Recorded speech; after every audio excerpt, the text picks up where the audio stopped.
नमस्ते शिव भक्तों। आज हम जिस विषय पर बात करने जा रहे हैं वो है तपस्या और उसका हमारी जिंदगी में क्या महत्व है। ये बात सिर्फ धार्मिक या आध्यात्मिक नहीं है, बल्कि इसका सीधा संबंध हमारे कर्मों और उनके फल से है। इस बात को हम भगवान शिव और माता पार्वती की पवित्र कहानी से समझेंगे, जो शिव महापुराण के रुद्र संहिता में बताई गई है। शिव महापुराण को भगवान महादेव के सगुण स्वरूप का वर्णन करने वाला एक महत्वपूर्ण ग्रंथ माना जाता है। इसमें बताया गया है कि सती के रूप में जन्मी माताजी ही बाद में हिमालय और मैना देवी के घर पार्वती के रूप में प्रकट हुई।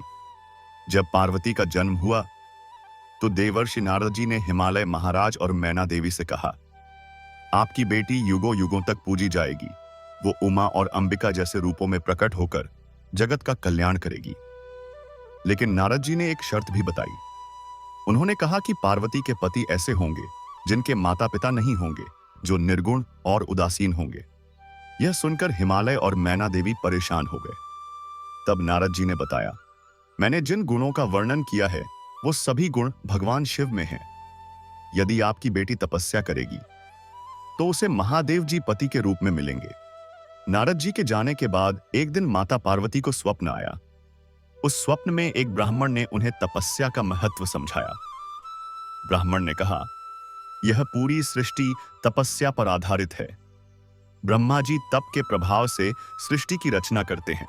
भगवान विष्णु तप के प्रभाव से सृष्टि का पालन करते हैं और महादेव जी के प्रभाव से ही संहार का कार्य संभालते हैं।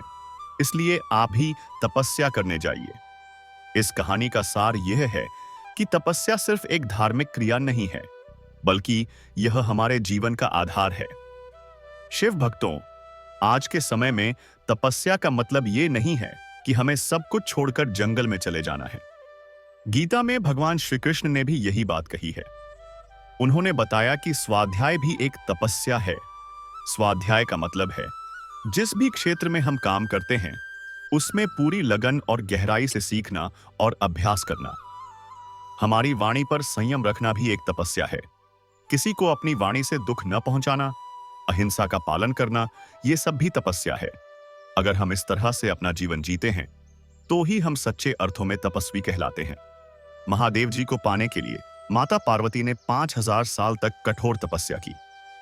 इस तपस्या में उन्होंने अन्न और जल का त्याग कर दिया, जिसके कारण उनका नाम अपर्णा पड़ा। उनकी तपस्या से प्रसन्न होकर भगवान नारायण ने उन्हें दर्शन दिए और कहा, आपका मनोरथ पूरा होगा। आपको भगवान शिव पति के रूप में मिलेंगे।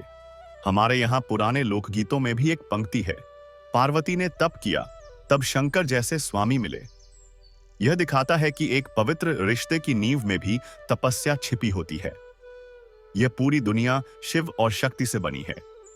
जब हमारे यहाँ नव दंपति का विवाह होता है तो हम उन्हें लक्ष्मी नारायण का स्वरूप मानते हैं। लेकिन जब अखंड सौभाग्यवती की विधि होती है तो हम कहते हैं, आपको उमा महेश्वर जैसा सौभाग्य प्राप्त हो। इसका मतलब है कि आपका दाम्पत्य जीवन भी उमा और महेश्वर की तरह दिव्य और सुगंधित हो। इस पूरी कहानी का सबसे बड़ा आध्यात्मिक अर्थ यह है कि आप जो भी कर्म करते हैं उसका फल आपको आज नहीं तो कल जरूर मिलता है। माता पार्वती की तपस्या हमें यही सिखाती है। अंत में माता पार्वती का एक नाम शैलपुत्री भी है, जो श्रद्धा का प्रतीक है। हमारी श्रद्धा माता पार्वती का स्वरूप है और हमारा विश्वास महादेव जी का स्वरूप है। यदि हम अपनी श्रद्धा और विश्वास को कायम रखते हुए भगवान के प्रति समर्पित हो जाते हैं तो यही हमारी सच्ची तपस्या है। तो शिव भक्तों, आप अपनी जिंदगी में कौन सी तपस्या कर रहे हैं?